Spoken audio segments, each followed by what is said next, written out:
नमस्कार. जय महाराष्ट्र. कालच महाराष्ट्राची विधानसभा निवडणूक 2024 पार पडली. सर्व मतदारांनी आपलं मत मतपेटीमध्ये बंद केलं आणि आता मतदान झाल्यानंतर लगेचच एक्झिट पोल येण्यास सुरुवात झाली. या एक्झिट पोलनुसार मोठी धक्कादायक बातमी समोर येत आहे. जाणून घेऊया सविस्तर अपडेट. तत्पूर्वी जर तुम्ही आमच्या या चॅनलवर नवीन असाल तर रोज ताज्या बातम्या बघण्यासाठी आमच्या चॅनलला नक्की सबस्क्राईब करा. महाराष्ट्र एक्झिट पोल 2024 SSS ग्रुपच्या पोलनुसार राज्यात महाविकास आघाडीची सत्ता, 155 जागा मिळण्याचा अंदाज. SASच्या पोलनुसार महाराष्ट्रात महाविकास आघाडीचं सरकार येईल. महाविकास आघाडीला 147 ते 155 जागा मिळतील असा अंदाज वर्तवण्यात आला आहे, तर महायुतीला 127 ते 135 जागा मिळतील असा अंदाज देखील या सर्व्हेमध्ये वर्तवण्यात आला आहे.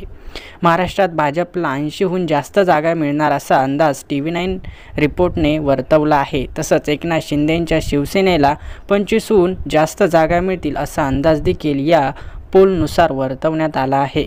भाजप हा एक नंबरचा पक्ष ठरणार आहे. भाजपला सर्वात जास्त 80पेक्षाही जास्त जागा मिळण्याचा अंदाज आहे, तर काँग्रेसला 50पेक्षा जास्त जागा मिळण्याचा अंदाज देखील या सर्व्हेमध्ये वर्तवण्यात आला आहे. अजित पवार यांनी बंड करून महायुतीत येण्याचा योग्य निर्णय घेतला. लोकसभा निवडणुकीत त्यांची जादू फार चालली नाही, कारण त्यांच्या पक्षाचा एकच खासदार निवडून आला.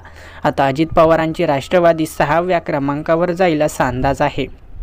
शरद पवारांच्या राष्ट्रवादीला 42हून अधिक जागांवर यश मिळेल असं विविध एक्झिट पोल सांगत आहेत. तर दुसरीकडे हेच एक्झिट पोल सांगत आहेत की अजित पवारांच्या राष्ट्रवादीला 22 ते 25 जागा मिळतील असा अंदाज प्रत्येक वेगवेगळ्या एक्झिट पोलनुसार वर्तवण्यात आला आहे.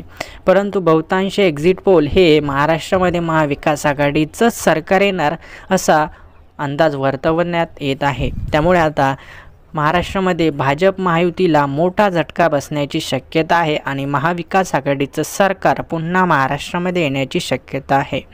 आपल्याला काय वाटतं की येत्या 23 तारखेला निकाल लागल्यानंतर कोणाचं सरकार येईल, कोणाची सत्ता महाराष्ट्रामध्ये स्थापन होईल, आम्हाला कमेंट्स बॉक्समध्ये नक्की कळवा.